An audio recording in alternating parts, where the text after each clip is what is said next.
Bonjour les amis, soyez les bienvenus dans ce nouveau numéro de Grand Place. Chaque jour, avec vous, je pars à la rencontre de sacrés personnages. Marc Bétrancourt a installé à Albert en Picardie un endroit incroyable, car non, vous n'avez pas rêvé, il s'agit bel et bien d'avions, pas des maquettes, de véritables machines volantes qu'il a récupérées au fil du temps. Une collection qui prend un petit peu de place, mais quand on aime, on ne compte pas. Aujourd'hui, il en possède une cinquantaine.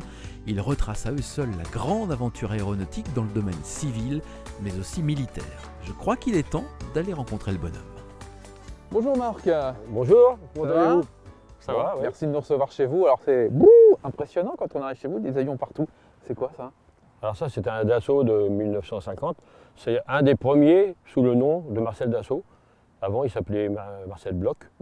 Et c'est 1950, c'est un bombardier de la guerre d'Algérie, par exemple. Alors il y en a plein partout. Quand on arrive, il y avait le fameux... Mercure. Quand on arrive, on a le Mercure là. Le Mercure, c'est on a vu en arrivant. le seul avion de ligne que Marcel Dassault a fait. Ouais. Et Il en alors, a fait une douzaine et c'est le numéro 7. ouais. Et ici, vous avez combien d'avions en fait dans cette partie extérieure? Partie extérieure, il y en a une douzaine. Une peu douzaine près. d'avions à peu Ouais, près. à peu près, ouais. Tiens là par exemple, ça c'est quoi ça? Alors ça, c'est l'avion de Tanguy et la Verdure dans Les Chevaliers du Ciel. C'est vrai? C'est l'avion de l'école de Tours. L'école de C'est le Tours. T-33, le T-Bird on l'appelle. Ah, il est impressionnant hein, quand même. Hein. Ouais, alors c'est... Après être passé sur ces avions, ils allaient sur Mirage 3, D'accord. comme vous allez voir derrière. Bon, ça, on verra après parce que Ouais. c'est prévu une petite balade avec Marc. Je vois une jolie caravelle là-bas. Alors ça, c'est le On y va? premier avion de ligne à réaction Oh là là. français, Allons voir. la Caravelle. C'est un avion mythique.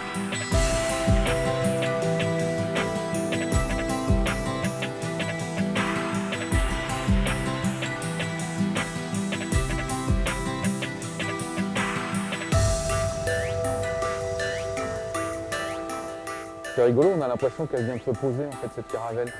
Oui, ben, cette Caravelle elle date de 1961. Allez-y. Le premier vol des Caravelles, c'est 1959. Ouais. Et celle-ci, elle a fait 40 000 heures de vol. Ah quand même. Et elle a fait le dernier vol commercial pour Air France, le 28 mars 81. On peut y aller? Ouais, Parce que dedans, c'est dans son jus. Hein. On y va.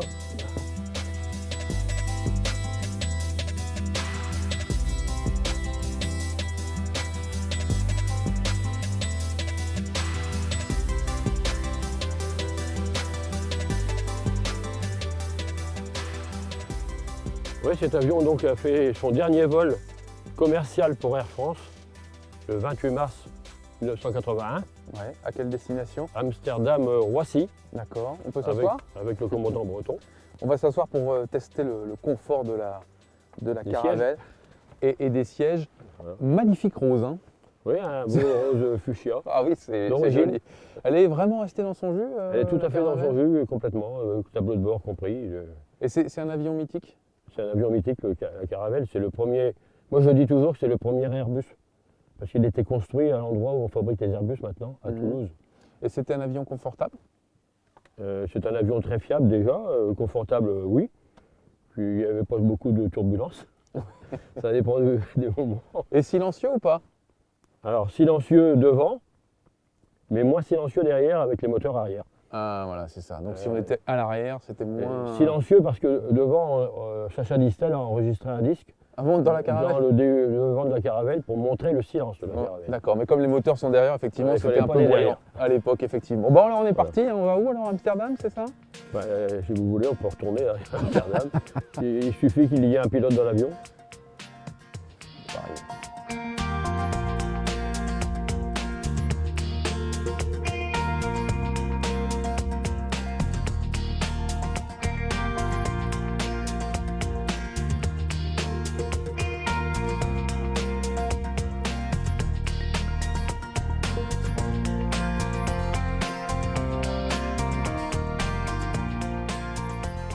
Ah, il y a aussi un hangar alors, Marc. Et oui, il y a un ou deux hangars avec un peu de matériel à l'intérieur. Un petit peu, vous appelez ça un petit peu, vous? Un petit peu, oui. Mais il y en a partout. Avions, en fait. voitures, etc. Oui, alors quand même, un léger détail. D'où viennent ces voitures? Ça, c'est ma collection personnelle de voitures anciennes. D'accord. J'ai commencé en 1964. Parce qu'il y a les avions, Oui, il y a des avions. il y a les voitures. Celle-ci, par exemple, c'est quoi comme Alors type ça, de c'est voiture? une 302 Peugeot de 1937, D'accord. qui a Dans son jus. 7300 km d'origine. C'est Et dans pas son beaucoup. jus, Combien de voitures vous avez? une quarantaine. Une quarantaine de voitures. Alors attendez, De tout modèle, restauré et non restauré. vous êtes collectionneur de quoi au final, Je Marc? suis collectionneur de tout, sauf les femmes. Ah bah ça va, c'est rassurant. Ouais, alors. Bon, allons voir alors, parce que là c'est quand même impressionnant cet endroit.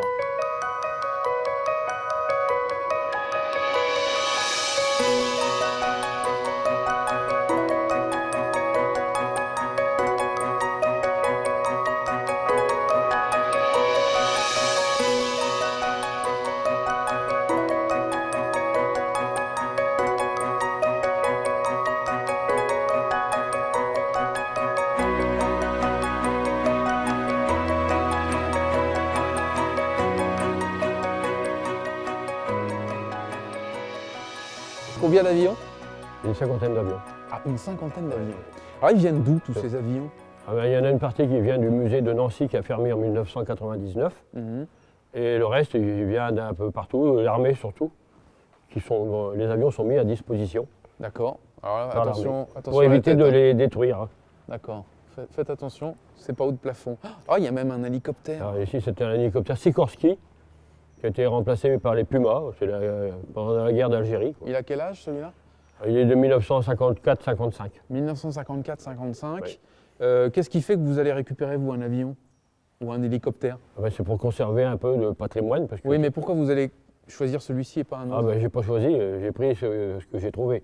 Ah, d'accord, ok. Mais pris tout le temps, en gros? Ah, Vous n'avez pas maintenant, refusé?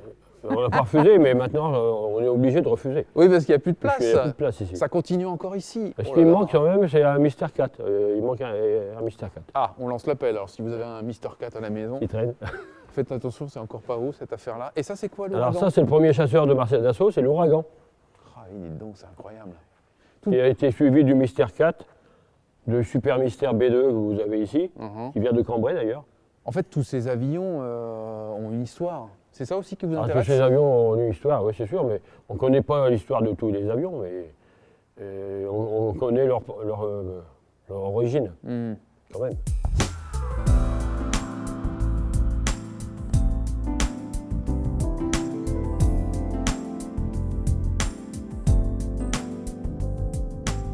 Laurent, là, on va vers le Jaguar biplace. À D'accord. côté, c'est un monoplace.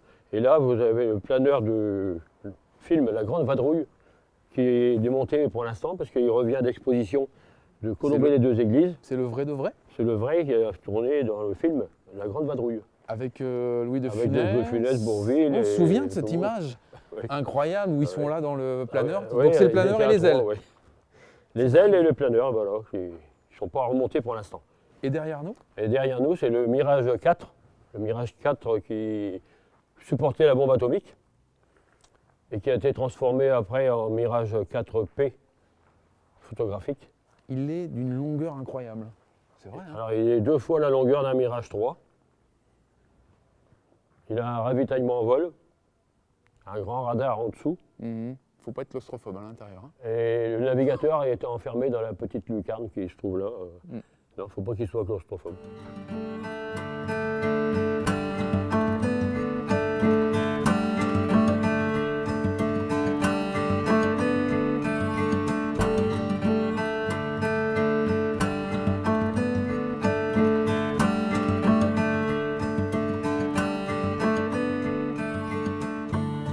Bon, elle a commencé comment cette collectionnite? La Marc? collectionnite, elle a commencé dans mon enfance. J'ai commencé à collectionner les jouets étant tout jeune. Ah tiens, on va s'asseoir. Hop. Voilà. Ah oui, donc déjà tout petit, Ouais, tout petit, c'était les j'ai jouets. gardé mes jouets et j'en ai racheté d'autres après. Je collectionne les jouets donc. Et mon père a commencé étant rentré chez M. Potez Ouais. en 1936. Donc vous travaillez déjà sur l'aviation. Il travaillait déjà dans l'aviation et il s'est installé à son compte en 1946 pour construire des jouets, c'est-à-dire des cyclorameurs, des brouettes, des trottinettes métalliques. Et il a fait les premiers vérins hydrauliques après dans la Somme. Et tout en étant chez Potez, tout le temps, il travaillait en même temps. Et il a montré donc sa société. Et aujourd'hui, la société existe toujours, mais on travaille pour l'aviation. La société travaille pour l'aviation, pour le textile, pour un peu tout le monde. On fait de l'usinage. D'accord. En général, une entreprise de à peu près 50 personnes, en gros. Bon. Et ben en tout on cas, continue à travailler pour ça. C'est incroyable, en tout cas, cette collection. Ouais, Alors attention, parce que c'est une collection qui est privée, donc on n'est pas dans un musée. Non, on n'est pas mais dans un néanmoins, vous ouvrez les portes si on a envie de venir voir, parce que là, vous n'avez pas tout vu. Je peux vous dire qu'il y a d'autres hangars et il y en a encore plein à visiter. Il suffit de passer un petit coup de fil pour venir vous voir, et puis c'est ouvert le samedi aussi. Un petit coup de fil ou alors par mail. Les gens connaissent l'adresse. Tout le samedi, c'est ouvert libre. Très bien. Un grand merci, Marc, de nous avoir reçus. Merci beaucoup aussi. On reviendra parce qu'on a encore plein de choses à se dire, je suis sûr. Merci beaucoup.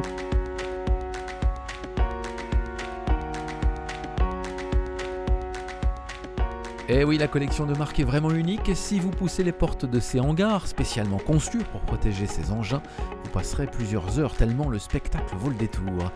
Dans le prochain Grand Place, nous irons du côté d'Arras rejoindre Donald. À 89 ans, lui aussi est un collectionneur passionné. Il a même créé son petit musée d'objets de la Première Guerre mondiale.